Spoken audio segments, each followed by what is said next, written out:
And in this corner, nerds.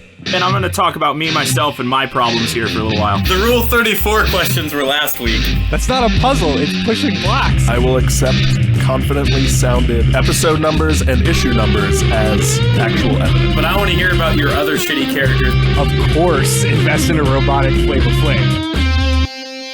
This is the Debate This podcast. 3, 2, 1. Hey everyone, and welcome to the very first Debate This Sidebar.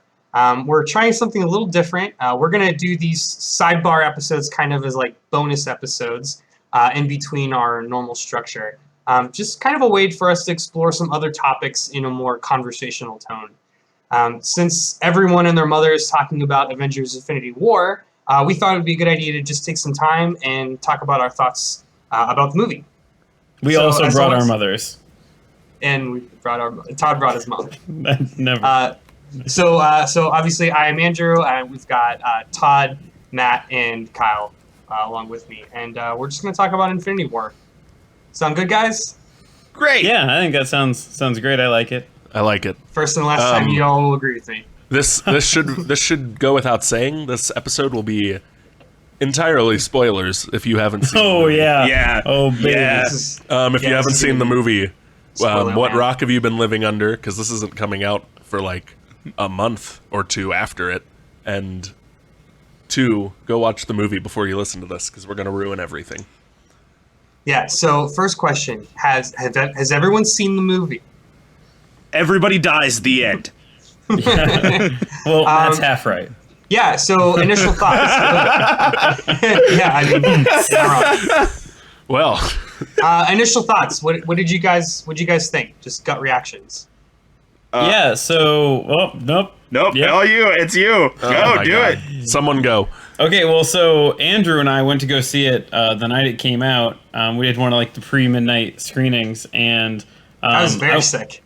Yeah. Oh yeah. He was dying. It was bad. And so he bought coffee at a movie theater. That's how bad it was. That's how sick I was. I bought decaf coffee for a midnight release. Like the real 30-year-old he is. Oof.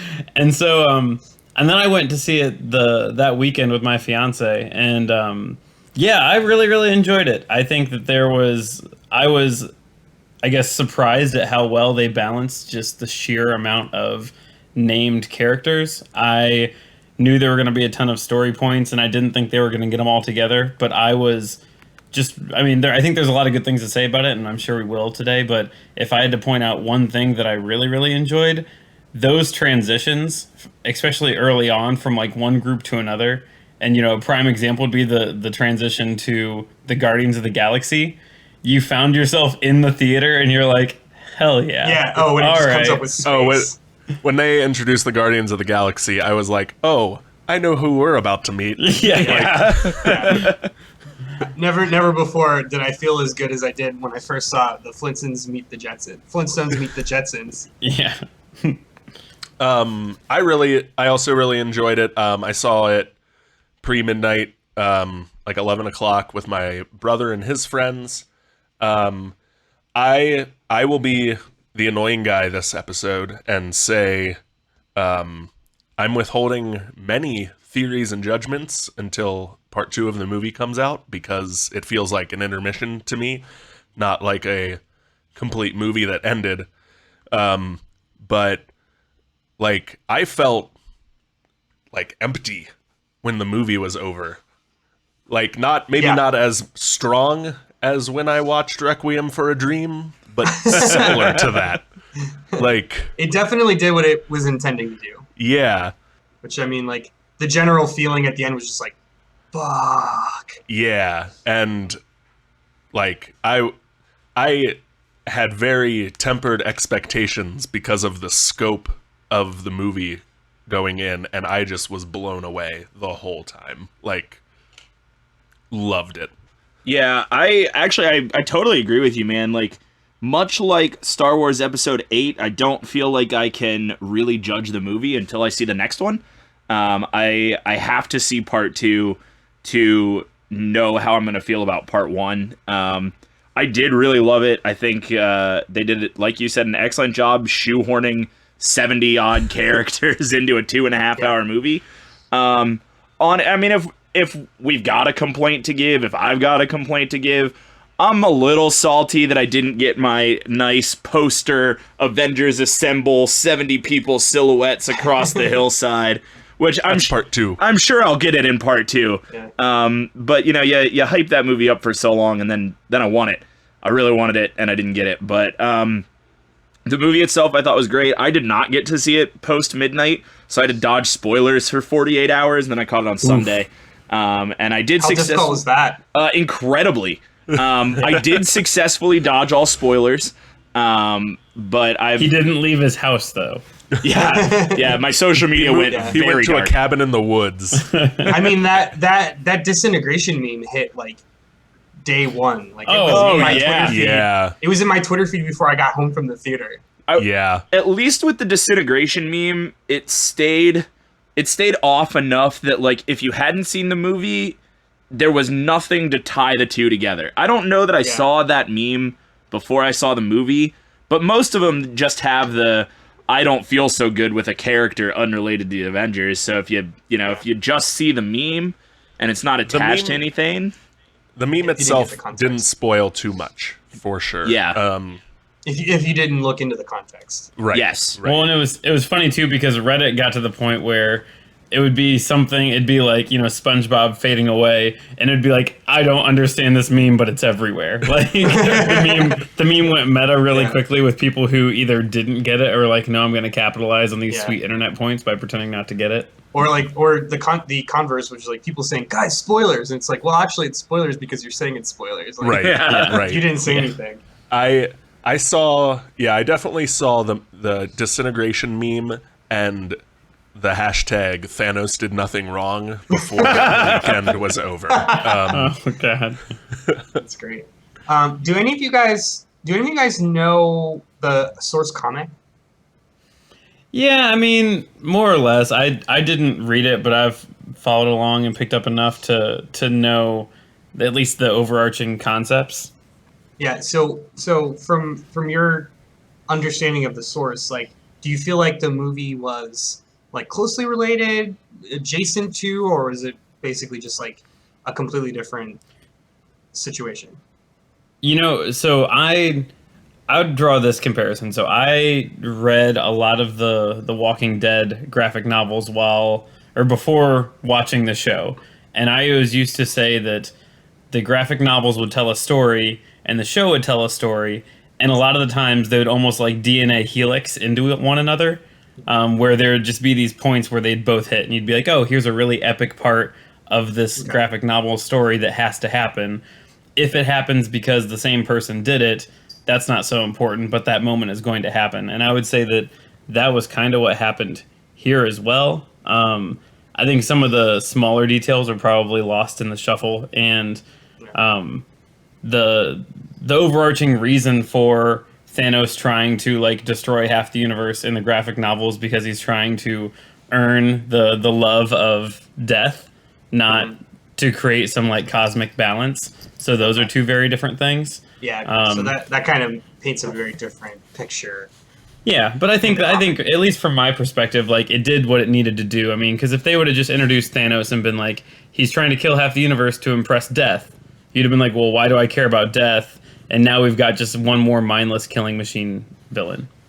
Yeah, I was gonna say like that's the biggest change. There are some characters missing due to copyright law and who owns those rights. Sure. That more or less those roles are being filled by the other characters in the movie. It's not the biggest deal that they're missing unless you're a purist, which you can please yell at us about how not having Adam Warlock or the Fantastic Four and the Silver Surfer in this movie ruined it for you on Facebook. We would love to hear from people who Please add us. But like Todd said, the biggest change was that Thanos had more of a real reason to be doing what he's doing, and that significantly improved the movie for me. Because, like he said, if he was just a big bad, like, I'm going to kill people to kill people, it wouldn't have been nearly as enjoyable of a movie. Like, Yeah. half the enjoyment came from understanding where he was coming from. Like, Yeah. he made a good point. There, like, Right. Well, whether it's true or not, he definitely believed it, and that was enough for me. yeah. Yeah, to answer your original question, I was a little surprised. I saw the ending coming. I expected Thanos gets all 6 Infinity Stones, half the universe goes poof. I saw that Yeah. coming, but I will say... I mean, that was like Chekhov's Infinity Gems. Like, Yeah. they introduced the concept enough, it was obviously going to happen. I will say, though, I didn't expect it to happen until the second movie. I expected us to see Thanos get, like, 3, 4, maybe 5 Infinity Stones in part 1, start the 6th movie with the big climax of him getting the 6th, and then the second movie is all the repercussions of that. So I was a little surprised in that sense because it came so quickly, not because it came. But I will also agree that the biggest change that I saw was Thanos' motivation. I was expecting death to pop in there somewhere because that seemed like, I don't know, that seemed like something that would fit in the Marvel universe, in the Marvel cinematic universe. And when they introduced Red Skull, I really thought that was going to be death. And then all of a sudden it was Red Skull, Yeah, which and it was just Red Skull. was surprising and weird and not my favorite part of the movie. And then the location of the soul gem overall was, I think, a big change from the source material. Well, and like Red Skull literally could have been anyone. Like, Yeah. It was Red Skull, but it could have been anyone. It could have been it could have been Ronan the accuser. The accuser. Yeah. Yeah. I mean, there's been a number of, bad guys that have not quite died on screen. Right. I was sitting next to Andrew when that happened, and I was very, very excited to see Red Skull. Granted, I had just been hoping for him to come back into the Marvel universe like forever, because he's just such a good quality villain. So him coming in this way and being like, I was searching for a power that I couldn't control, and as my punishment, I'm left here forever being a guide for a power that I will never have. I was like, okay, like, doesn't have to make total sense, but it's a neat way to bring a cool thing in. And for me, I think, of all the spoilers that I was able to avoid, that was the one I was so surprised the internet hadn't ruined. Yeah. The fact that the Red Skull made a very clear appearance was so shocking for me that I'm like, how did I have no idea that this was actually going to happen here? Yeah. And that is part of my, I think it's actually my biggest disappointment in the movie is that wasn't Viggo Mortensen. No. Yeah. Hugo Weaving. Hugo Weaving. Yeah. Hugo Weaving. Yeah, it was just some guy. It was the guy from It was Walking Ross Dead reference number 2. Marquand. Yeah, Ross Marquand from The Walking Dead. Gotcha. Like, I was super stoked that he was back until I Yeah. checked the credits and saw it wasn't him. Well, and you think all they need is a guy to do the accent. I know. And I guess Hugo had said after filming the first one was the prosthetics was so bad that was part of the reason why he didn't want to do it again. And I'm like, man, it's a decade later. It's probably a way better process. Yeah, you're probably over it now. Well, and I'm sure they mocapped that guy for that scene. Yeah, it was like an Andy Serkis Lord of the Rings kind of deal. Real quick to what Kyle had said about them changing out the characters, I think that was one of the things that I both enjoyed and kind of look forward to. So the whole thing about Silver Surfer was the guy that crashed into Doctor Strange's Sanctum Sanctorum in the graphic novel, and had actually said Thanos is coming. Yeah. And so for them to rip that concept and give it to the Hulk and play it off in a way that you're like, oh, I didn't know that was pulled straight out of the storyline, and it fit perfect into this one. The whole concept of Adam Warlock is going to played a huge role in the overarching story, but I think now they're going to give that kind of show running title is going to go to Captain Marvel. Captain Marvel is going to be some crazy linchpin in the 4th Avengers. Sure. Yeah. One of the things that we were talking about, that's something that I've noticed in the newer movies, like a growing trend since pretty much since Civil War, since after Civil War. The Marvel movies have, I feel like, stopped being hero movies and have more turned to being villain movies. And I don't know how intentional that is. Like maybe they're setting up for this leg in the franchise. But I definitely, Thanos obviously, like, he was the focus of this movie, point blank. It wasn't any one hero. But even movies like Spider-Man, Spider-Man wasn't the focus. It was more, I feel like it was more Vulture. Black Panther, there was a huge focus on Killmonger. What do you guys feel like? So 2 questions. What do you feel about the portrayal of Thanos as this kind of empathetical, almost like self-appointed overlord? And do you think he's the best villain portrayal yet? So the big complaint of phase 2 Marvel was the villain sucked. Like every movie had a Right. And when you say for uninitiated, you mean like Thor 2 and Ant-Man? It's everything between the first Avengers movie and someone. Civil War. Age of Ultron, or it might have just been bookended by the Avengers movies. Okay. Yeah, I think Ant-Man is technically, or Doctor Strange is technically phase 2, which came out after. If only we had the internet. I'm going. I got it. I'm working on it. But the big complaint of phase 2 was the villains sucked. Every villain was, the hero, but evil. They took these great characters and actors and just killed them off in one movie. Like you got it there, Matt? Yep. All right. So it's phase 2 is officially Iron Man 3, Thor: The Dark World, which was Thor 2. Captain America, Winter Soldier, Guardians of the Galaxy, Age of Ultron, and Ant-Man was the last film. Okay. And this is according to the MCU wiki, so let's jump back on the wiki train. So I would say, with the exception of Winter Soldier, I think Winter Soldier is an exception to that. Is an rule, exception to the rule. But even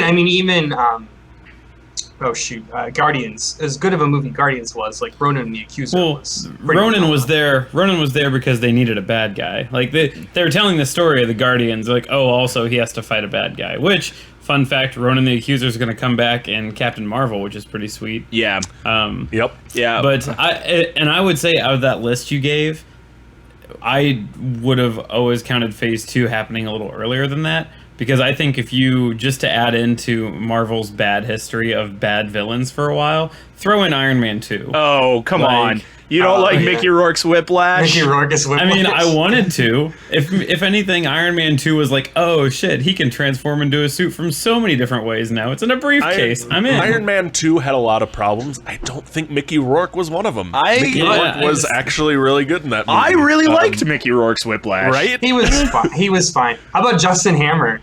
Oh, Justin Hammer too. I think they brought him in to, for whatever, but like they had some really good acting chops for some really vanilla characters. Well, and that was their way of having, we need a faceless army for him to fight, and it can't just be Whiplash. Okay, so it's these automated machines.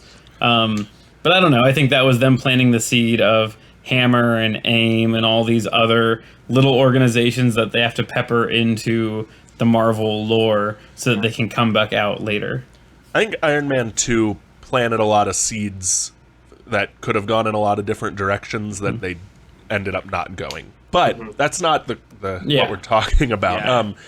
But the big thing I liked about Thanos in this movie, it seemed they learned a lot from the criticisms of Age of Ultron and gave the villain screen time. Right. The biggest complaint I heard of Age of Ultron was not enough Ultron, and that's certainly my biggest complaint, was give me more robot James Spader. That's what I say every day in the mirror to myself. And in this we got the right amount of big purple Josh Brolin. So I'm the second thing I say to myself every day in the mirror. I think, is it safe to say Thanos had the most screen time out of all the characters? I think so. Yeah, if he if he didn't, I would say that Iron Man and Thor got pretty close. Yeah. Which is really, really refreshing because Thor had the least amount of screen time in Avengers 2. It was And some Avengers 1. Yeah, it was some like had, like, super. He had like 6 minutes of screen time. In Well, his Avengers thing was 1. always because he's so OP that Yeah. they didn't have an excuse for him to be there. They needed a reason for him not to be fucking running train all day. Yeah, well, and his first 2 movies were hot garbage, so they finally put Right. out a good Thor movie, and now everybody wants to see him. Chris Yeah. Hemsworth acted the shit out of that role too. Yeah. Like, Oh, he's so good. that was the best performance by Chris. The best Hemsworth. thing that could have happened to Thor was him losing Mjolnir. Yeah. Yeah. Yep. Well, and I would say, if we're trying to save Thor here, and since we all live in the future and the Thor movies are in the past, I mean, Thor 1, they had to set up all the lore. Like, again, what we just said about Guardians of the Galaxy, they had to tell the Thor story. Like, obviously, like, there's a ton of shit going on. And no one knows the Thor story either. Yeah, like you got 9 realms. Oh, well, okay. Well, also, there's, like, a whole hierarchy, and there are these royal families and they're gods, and we're not really going to tell you how long they've been alive until just now. Now you know how old he is. Also, there's all this other shit. Oh, his brother is adopted, not really his brother. Like, there was a ton to do in Thor 1, and so I can give him a pass there. I think what they did... People talk about Thor 1, too. Like, people talk about Thor 1 like Loki wasn't in it, and Loki, like, carried that movie. Yeah. Like, Yeah. people forget Loki was, like, a hit from the get-go in Thor 1. Well, and I mean, think about, so let's jump over. I know we're not here to talk about Thor movies, but like Thor 1 gets a pass because it's an origin movie and it had to happen. Thor 2 was like the MacGuffin movie of the reality gem, and that's all it was. And it was so bad because there were really good moments where like Thor and Loki's mom dying. I forgot that even happened until Thor 3 happened. I told a lot of people who hadn't watched Thor 2 and were like trying to complete the list. Thor 2 is not, in no way is it's not a bad movie. The plot's kind of a mess and there's a lot going on. It is a very forgettable movie.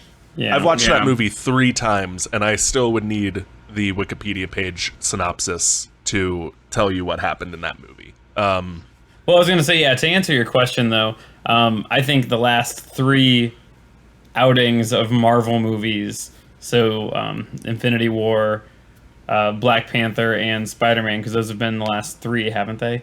Yeah. Was Spider-Man Yes. before or after Ragnarok? Before. Ragnarok. Yeah. Yeah. So, and I mean, I think Ragnarok did an okay job. Well, I can't remember the woman's name. But Valkyrie? Valkyrie? No. The actress that Kate Blanchett. Is that Oh name? my god. Once again, Yeah, Kate Blanchett listeners, was the please. the villain. please Okay, yeah, light there us you up go. for that too. So I mean, and I think she did. I wish they would have given her more time, but she at least, like, when she told her story, you're like, wow, you're a villain with a purpose and a story, and I believe in it. But yeah, I think they've only been doing better with the villains, and I would say one of the things I saw early on as a review of this movie was you can disagree. Like, you don't have to think this is the best superhero movie, but it has been the best supervillain movie. Like, you went from completely like, oh, Thanos, like, he's had a story that's been building. Oh, he's like killing people left, right, and center. Oh, he believes in his cause, and he is just trying to do what he thinks is right. Thanos is kind of like Paul Ryan. You Go on. You can completely disagree with what he stands for, but he really, really, really believes in it, and he thinks it's right, and he thinks he has to be the guy to dirty his hands to do it. That's so good. But also, he's six a horrible foot. He's 6'10" and a purple scrotum, like Paul Ryan. Very similar to Paul oh, Ryan. that's so good. And he I don't know probably if is. this is a better supervillain movie than The Dark Knight, but it's certainly the best supervillain yeah. movie in the Marvel universe. Yeah. That's a really good Yeah. point. Yeah, I will definitely say that they developed Thanos better than any other supervillain. I don't know that Thanos has become my favorite supervillain from the MCU. I really like Ultron. I've always really liked Ultron. Yeah, man. I don't. I think They, I hated Ultron so much. I hate it. I just watching that movie. I just like. I think like, shut Loki up. still holds the Stop. title for best villain so far. Like I said, there's still a whole other movie to come out with starring Thanos.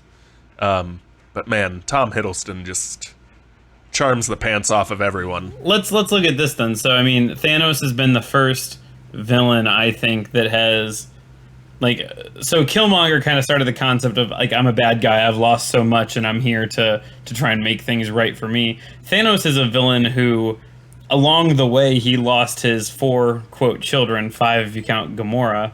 Like he at the one point he says like, oh, so the Maw is dead.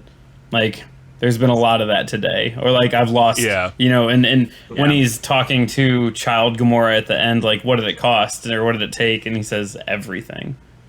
Like he literally lost everything to do what he thought needed to be done, which again, like kind of an asshole thing to kill half the universe, but like he saw it take place on his own planet where he couldn't save people, and he said, okay, I'm not going to have that happen again. But I think you bring up a good point. You said earlier when that like all the other, because I personally I think Vulture is my favorite villain. So scary, pants shittingly because scary. I just like Michael Keaton is my favorite actor of all time, and that will never change.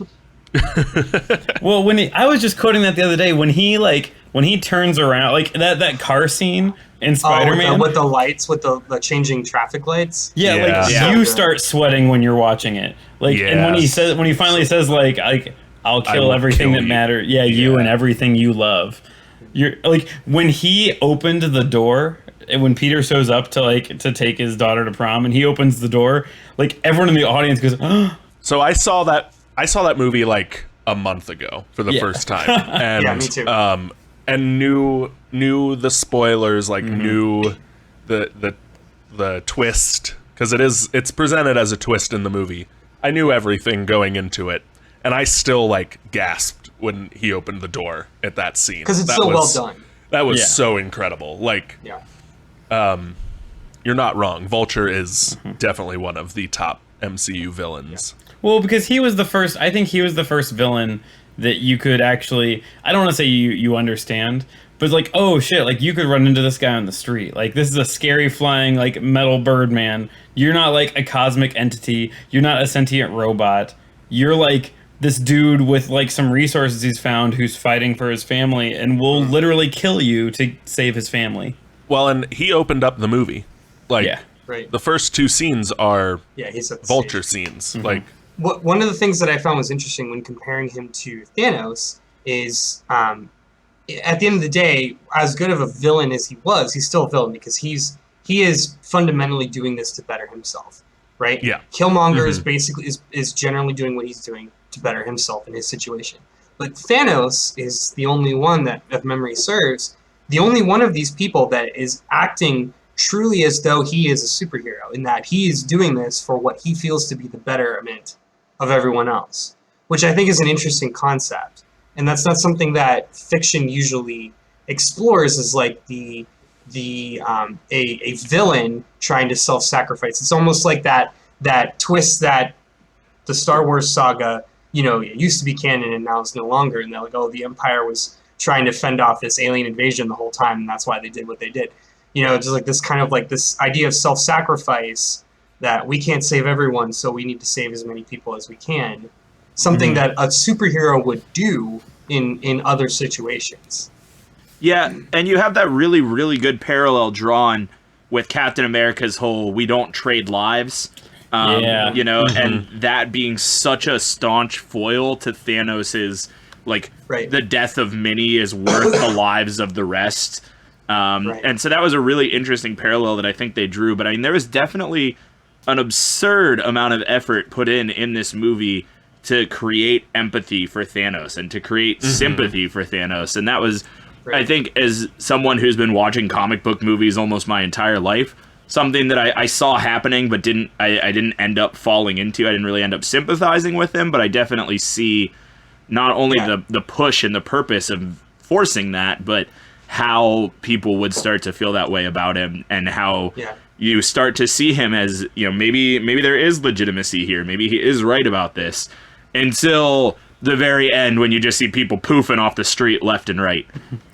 Well, and one of the, so I think one of the things you said, that quote of, you know, Captain America saying we don't trade lives, like, I think that is a direct play forward of the Soul Gem. Like, you cannot control the Soul Gem without sacrificing what matters most to you. And, like, I think that is a direct, like playing forward to someone, like, they will have to trade lives. Yeah.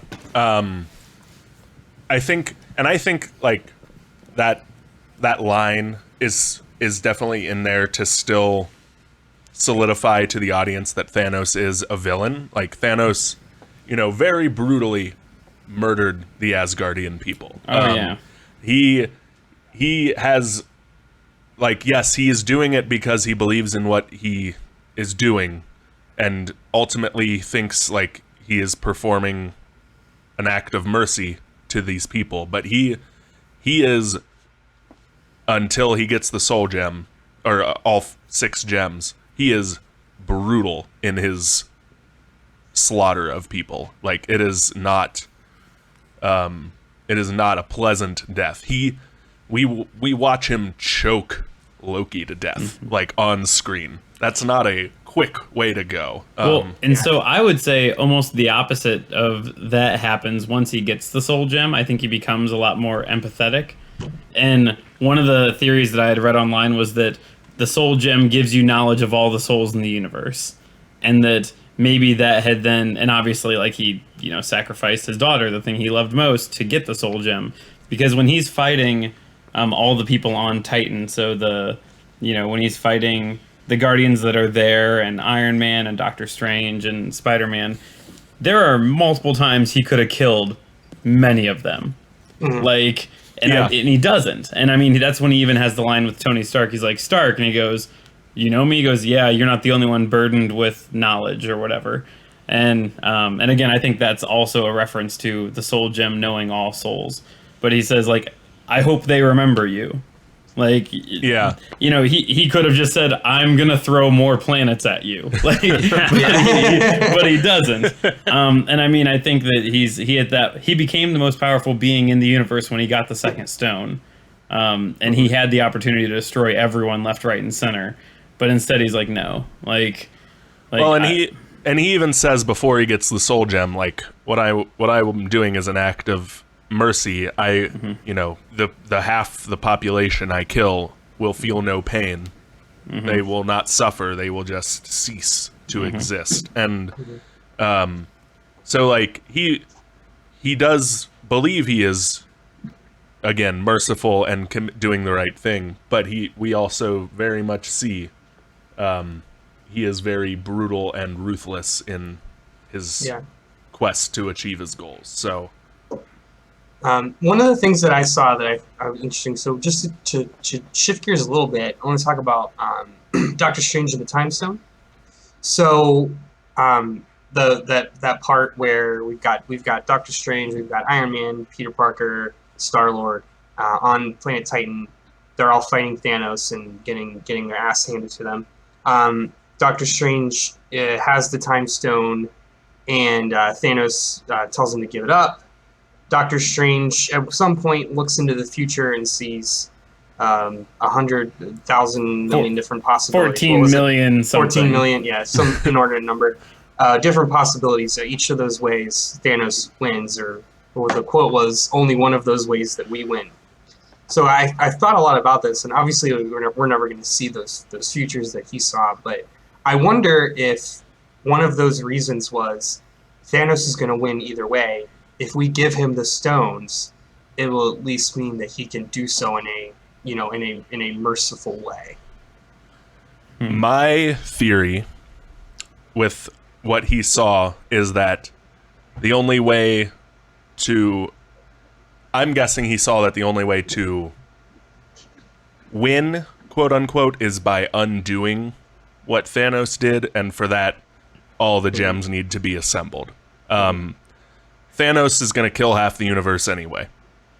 Right. By letting him do it with the Soul Gem, or with all 6 gems, it leaves the possibility that someone will be alive it can be undone with those gems as well. I'm guessing that's what he saw.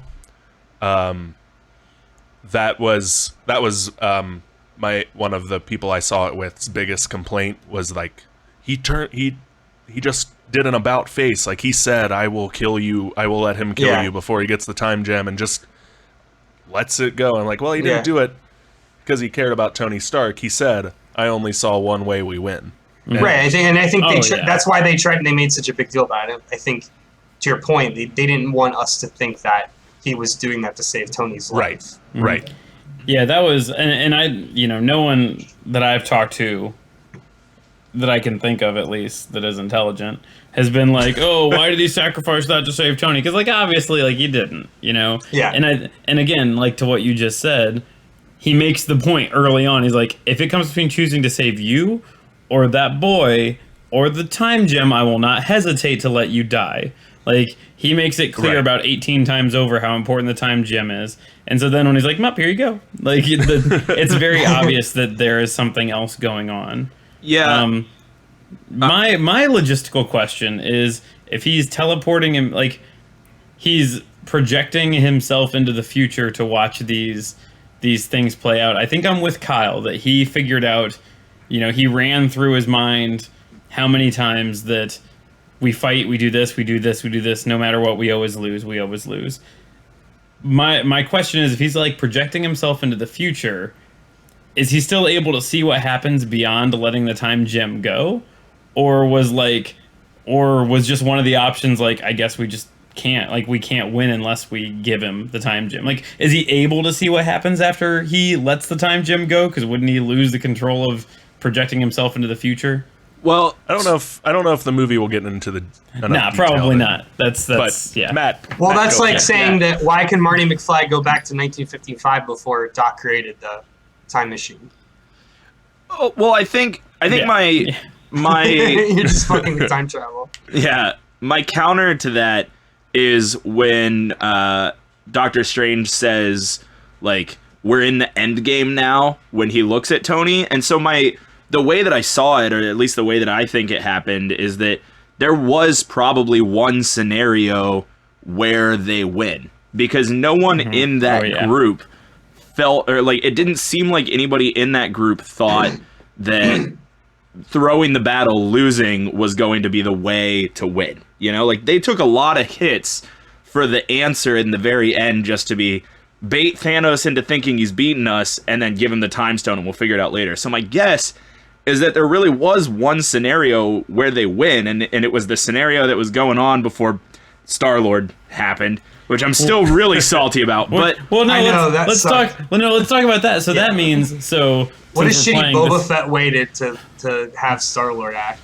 Yeah, right. So if we're playing this game, then so that means that in that shitty moment when if you think about it, when they're all holding Thanos back and trying to get the gauntlet off, Doctor Strange doesn't really say much at that point in time. And so, like, that just tells you he knew that was all going to play out. So, like, you imagine that whole time he's just sitting there, like, rolling his eyes, like, Peter Quill's a big old dumbass, and he's going to do this, but I still have to sit here. Right. Like, I'm in the thought that, like, he knew Peter Quill was going to freak out, and, like, maybe the only way he saw to get them to go along with it was by making them think, making the group think, like, that we have to take it off of him. Because if he'd just said, like, we have to give the time stone to him, everyone else would have been like, fuck that and you. Like, but I still don't think that there wasn't a single scenario that they won that fight, is what I'm trying to say. I think that Doctor Strange saw that and said, we win if this exact thing happens, but if this exact thing doesn't happen, the only other option is to give him the stone and go for the undo later.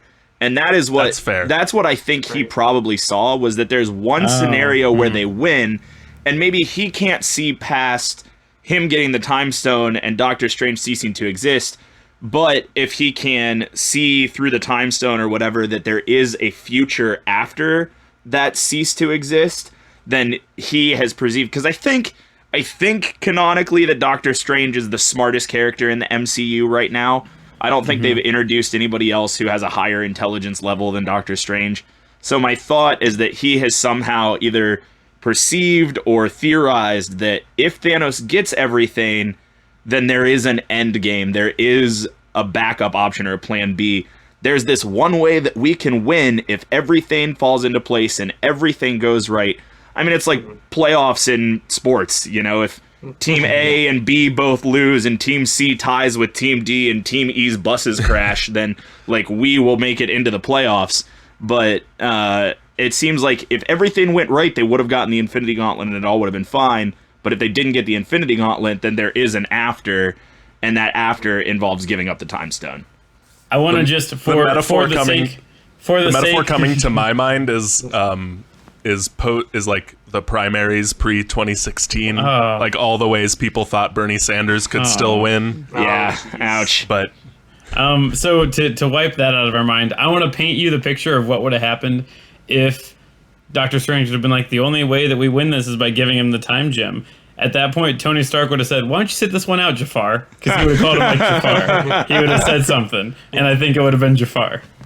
Okay, I have another question, a little different. So, Loki. So at the beginning, Loki gets choked out, and he dies a pretty brutal death. Felt to me like a very that whole exchange felt very un-Loki. Like him trying to like kind of sheepishly hide that little dagger. It was like, dude, you're not, like, what are you doing? Do you guys think that was legit, or do you think that was an elaborate trick? Like, is Loki actually dead?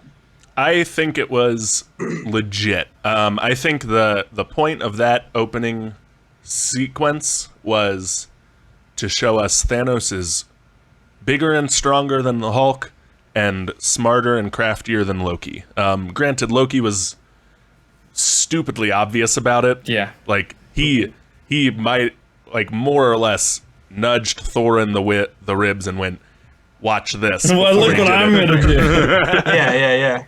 But my prediction is everyone who died in, like legit died and didn't just disintegrate is dead. Like, Dunzo, gone from the Marvel movies. Yeah, I'm real quick to agree with Kyle on that one. I think, as much as I hate to say it, like, that hit me more as just quick and somewhat poorly forced storytelling. Like, and that was one of the things I think though I didn't like how Loki died, I appreciated early on. They're like, we're here for your love, viewer. Like, I hope you don't think that people are getting out alive, because people are going to die. Like, again, I remember telling my fiance going in, I'm like, heroes are going to die. And she's like, well, why? I go, because it has to happen. Like, it's the only ones. Yeah, the only ones we've lost are, like, you know, characters on the outside, you know, Thor's mom, Thor's dad, and then I guess Plot Thor's devices. sister. Yeah, and then I mean, Quicksilver, which was, like, actually a pretty good surprise back then, because none of us saw that coming. And so, yeah, I think that Loki I think he's dead. Now, I think that in Avengers 4, they're definitely messing around with time travel, and you're going to see Loki again. But I like to think that Loki is dead.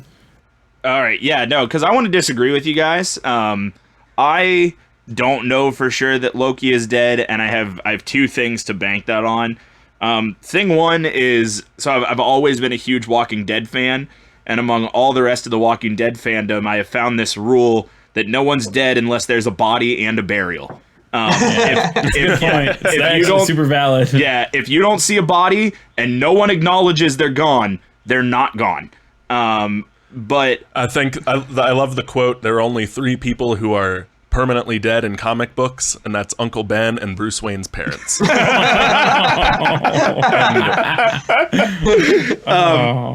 and not even Bruce Wayne's parents stayed dead, because they did a whole Flashpoint arc where Thomas Wayne was Batman. But badass Batman. But so there's that point, and then my other point is that exchange that Thor has, I think, with Rocket or maybe Gamora on the ship. I'm not totally remembering. Where you know, he's like, maybe it's Gamora. My brother died, And he's done it before, but it feels real this time. I think that was thrown in there, but there wasn't enough weight behind it for it to be like, he's really gone. I can really feel it, as opposed to like it feels like it's real this time. But I am definitely more to think that Loki is dead forever than that Gamora is dead forever. Oh yeah, because I think A, because there's more Guardians movies planned, and B, because I think we're gonna see some grandeur return of the Soul Stone to its rightful place among the pillars, so that it can go. I think that's a perfect example of if there isn't a body and a burial. Exactly. Yeah. Like we saw the body, but there's been no burial. There's been no acknowledgement. And so obviously the Soul Stone's got to explode into Adam Warlock at some point. Something. So I wanna take this time to lay out my theory for how the Avengers 4 is gonna go. I think so. We saw after Thanos used the gauntlet, he had like some fucked up things going on up his arm and face, and the gauntlet looked a little destroyed. Torched. Yeah. I'm guessing that the gauntlet. Use. I'm guessing the gauntlet's a one-time deal.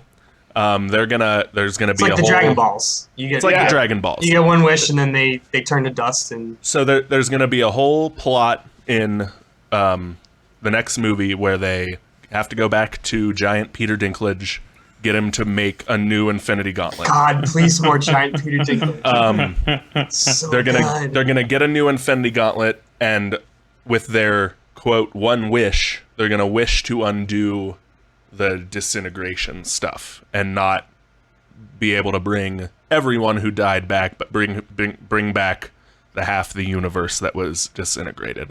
So that's a really good segue, Kyle. So we've got a few minutes left here. One of the last questions I want to touch on today. So obviously it's setting up. We talked about the idea of cleaning house, and they've got a lot of characters that aren't returning for new movies, and they've got a lot more franchises to involve themselves in. So, what do you guys detail your ideal next generation Avengers team? This is your fantasy football Avengers 2.0. So can I say who I think the safe bets are before we? Let's call the easy infield reality. We'll do reality and then fantasy. So Captain Marvel. So if we don't count the Guardians as part of the Avengers, then you've got Captain Marvel, you've got Doctor Strange, you've got Black Panther, and you've got Spider-Man, at least as characters, if not at the central Avengers team. They will be characters that are in like the regular movies running. going forward. Also, Ant-Man and because- Wasp. If you're looking at people who are definitely still going to be around and definitely in the future movies, Ant-Man Look at and the Wasp movies. definitely going to be there.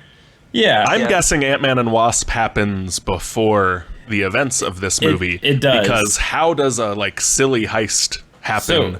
Well, where half the people they know and love just turned into dust. So the timeline is supposed to be that Ant-Man and Wasp takes place right after Civil War has settled, because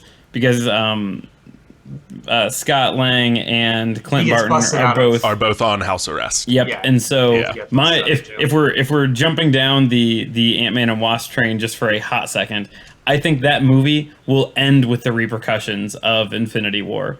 The post credits are going to be, and I'm going to put my flag in the ground here. The post credits are going to be Scott Lang, Paul Rudd turning into dust. No, very wrong. It'll be his daughter.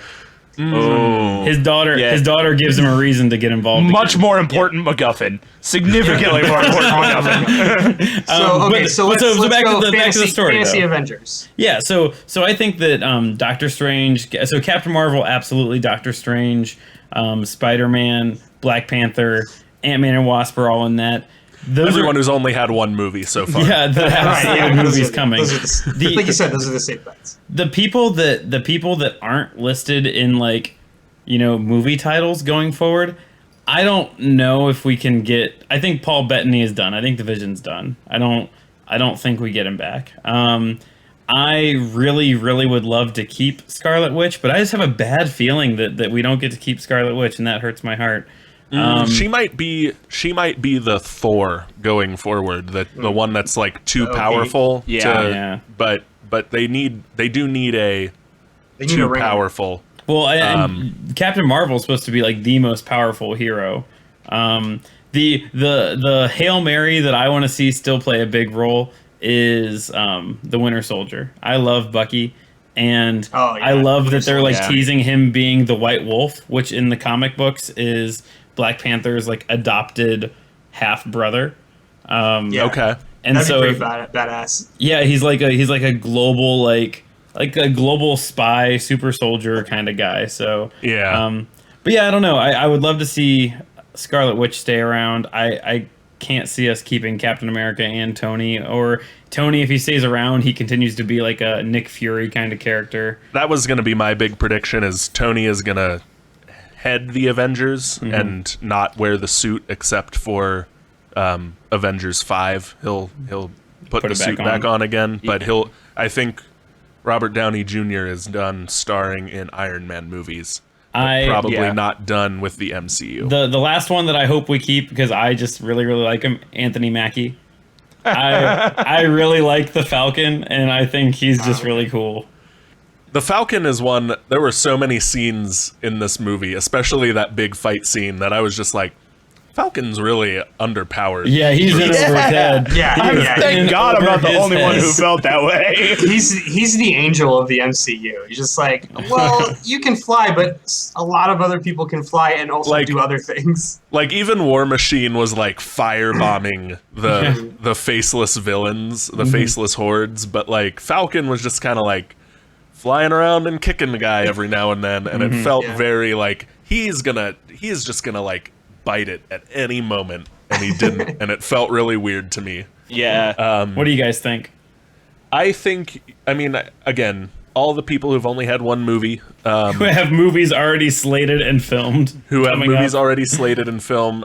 I don't think Bruce Banner or the Hulk are going anywhere. Yeah. That is mostly because I want a standalone Ruffalo Hulk movie. Yeah. You got Thor Ragnarok. What else do you want? I want a title Thor movie or a titled Hulk movie, not starring Edward Norton.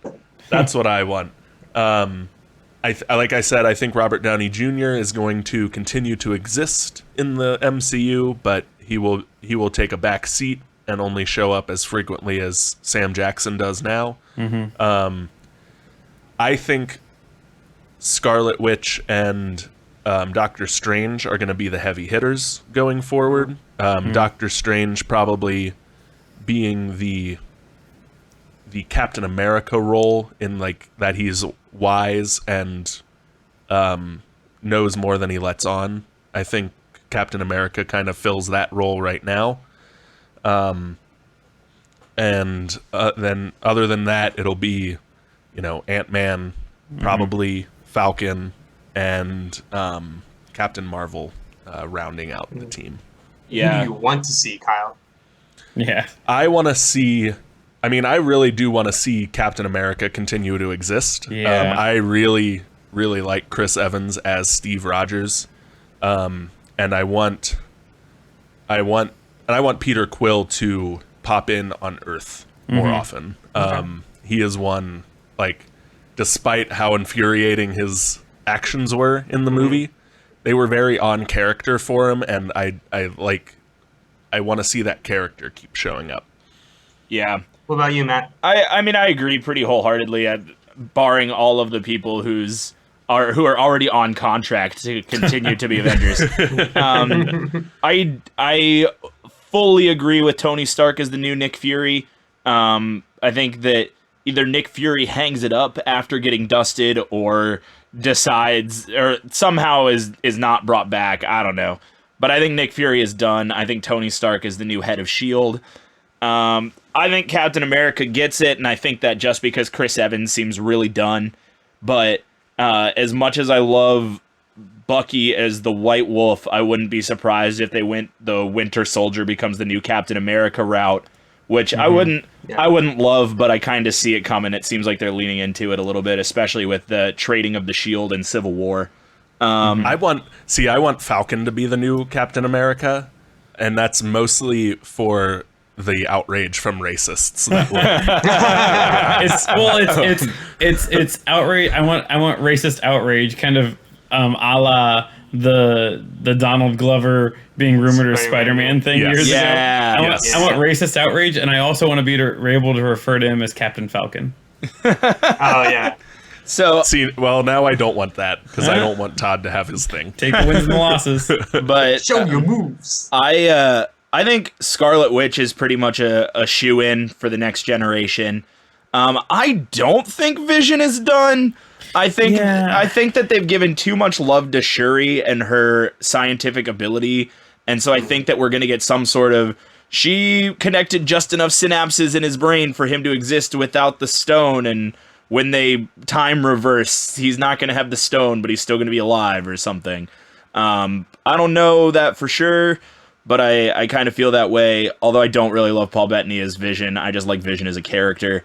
I definitely Captain Marvel is the big central point of the SHIELD initiative for sure. And yeah, I don't really know, you know, like I would like to see some new faces brought in from the ones we have, because I don't want the next generation of Avengers to constantly, like, for every movie to constantly say, yeah, but we're not them. Like, this is how it was when they were here. And we're the new Avengers. Yeah, I could do without that for sure. What do you think, Andrew? Well, I'm not going to reiterate what is going to actually happen, but I just really want to see a team of Moon Knight and Jubilee. The two, like, polar opposite characters. Yeah. Do you want sparkly vampire Jubilee or 90s goggles and long yellow trench coat Jubilee? 90s goggles, baby. I want Moon Knight and Jubilee kicking it old school. I think you've got, correct me if I'm wrong, I think you've got one more question, Andrew. I want to ask a question.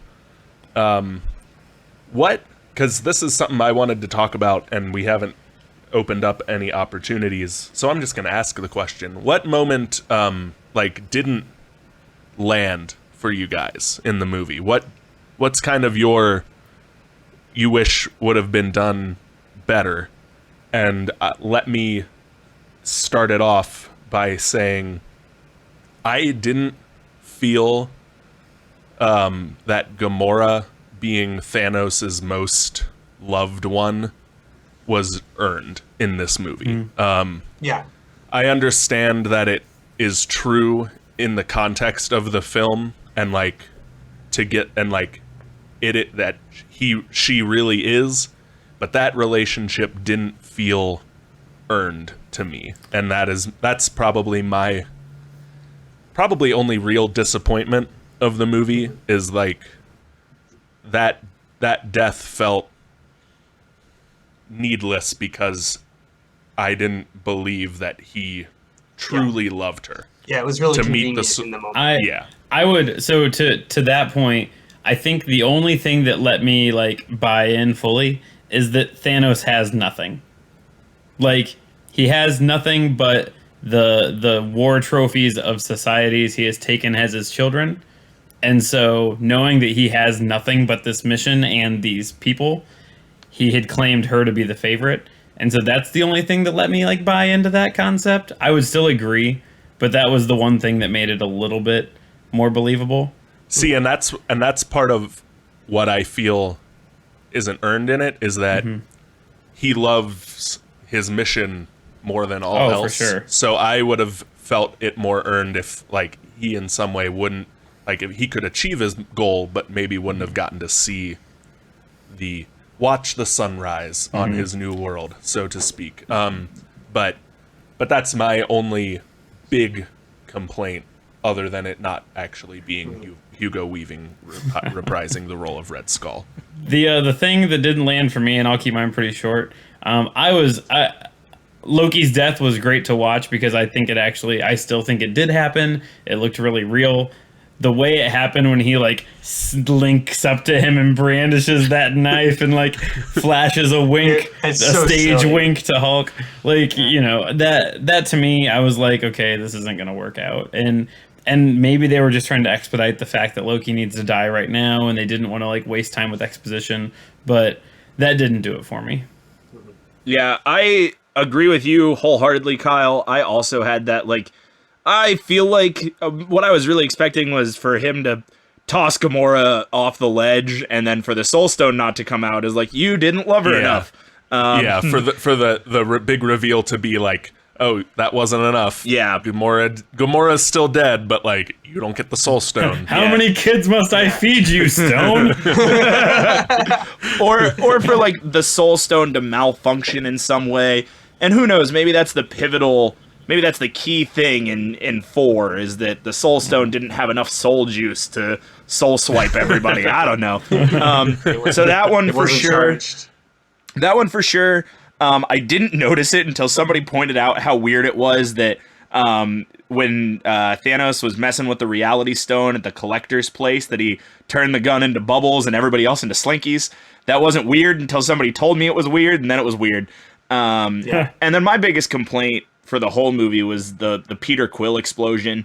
I like Star-Lord a lot. I really like him as a character. And while that little outburst like fit his character, I guess that I wanted more. I didn't want him to be the hothead who messed it all up. And like, if somebody's got to do it, somebody's got to do it. But I think I liked Star-Lord too much to watch it. It was and so be much happy. of a plot device. No, I agree with Matt. That was my biggest thing. Was I like Star-Lord as a character, and I think we've sat through 2 Guardians movies now where he's grown the most. Probably one of the most dramatic character growths in all of the MCU. So to have him kind of like just act like a punk the whole movie was pretty disappointing. Yeah. Yeah, I guess that falls more under like my characters who didn't get the proper treatment column than big disappointments of the movie column. I agree with you. Peter Quill and I think Captain America got kind of the biggest, like, we're just like kind of lukewarm in the whole movie. But yes, I do understand the complaint there. So we're just about done. I wanted to end today's episode, our first sidebar, similar to how we've been ending our other episodes, which is a super secret bonus question. So we're going to do that. Obviously, this will be a lot less argumentative than usually is, but we'll try it out. So I can make it argumentative. Is that what you're looking for? you can do whatever floats your boat, my dude. I really enjoyed the silliness of the Reality Stone. It was kind of off kilter, but the turning people into slinkies and the guns and the bubbles, it had the right kind of like fake panache, like that really, they were setting up really powerful scenes for Star-Lord to shoot Gamora and then nothing happened, his gun turned into bubbles. I kind of actually really like that. So to play off of that whole kind of gimmick, tell me how you guys would. So you've got your Thanos and you've got the reality gem. Explain to me how you would alter reality to conquer the universe. So first, I want to say that turning people into slinkies and like chopping them into blocks, straight out of the graphic novel. Like, Yeah, he straight up does that. So that's Nice. a thing. Okay. So how do I use the Reality Stone to, help me take over the universe? I would make it appear that the air is constantly filled with bees.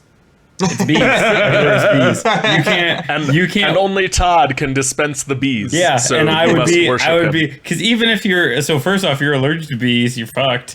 But even if you're not allergic to bees, that sucks. Like aggressive. No, you know what? Not even bees. We'll say hornets, because hornets are jackasses. So like, it's just hornets, just angry hornets, and I'm the only person that has the solution to hornets.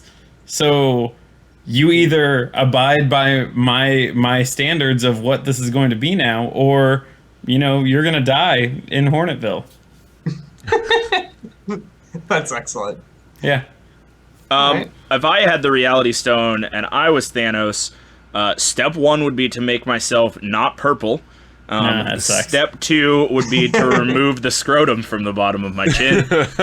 Step 3 is to not be Paul Ryan. Yeah, I don't know. Maybe add a comb over awful blonde toupee and a little extra baby weight or something like that. But no, Yeah. I think that Todd really hit the nail on the head. But I don't think wasps. I think spiders. All water is spiders now, and All water is spiders. only I can turn off the spider water. My favorite children's book. All water is spiders. Well, you guys have the you Flint, guys have Michigan seen that. story. You've seen that. You've seen that video where it's like this town was taken over by spiders. Like it's just a blanket of webbing over this like country mile of town. It's that. Yes. Yeah, Yeah, that that's is good. that is my own worst nightmare, and I choose to project it onto the fears of others. That's awesome. So I'll try and offer a little more creative answer than a rehashing of everything is something awful. If I had the reality gem, I'd put everyone into a Matrix situation. Dude, I was just gonna of say my the own same design. That was going to be my answer too. In the Matrix, in this Matrix reality I'm creating, it would just be accepted that I'm in charge of you, and you have to listen to what I say, and then if you don't like what happens, a million Hugo Weavings show up and fight you to death, except you're not Keanu Reeves and you just lose. So in your Matrix, the water is Hugo Weaving. yes. And I like thinking that it's not you as like any overlord. It's just you wearing like a t-shirt and khakis. I'm Kyle. I make the rules around here.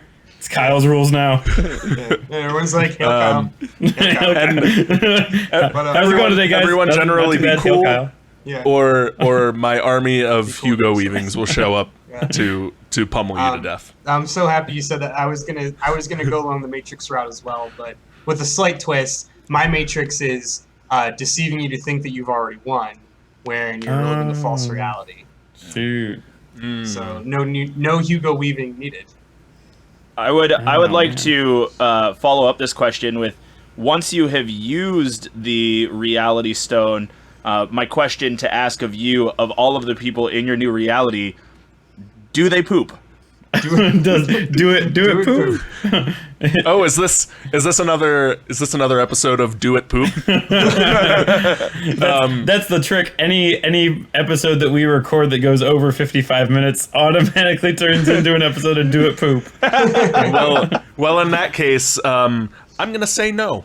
In my reality, it don't poop. It don't poop. And that's just a new uncomfortable truth you have to deal with. A new That you uncomfortable will always feel like you have to poop and cannot. Well, see, in Matt and Mai's reality, you poop, but it's spiders and hornets. It's spiders and or hornets. Yeah.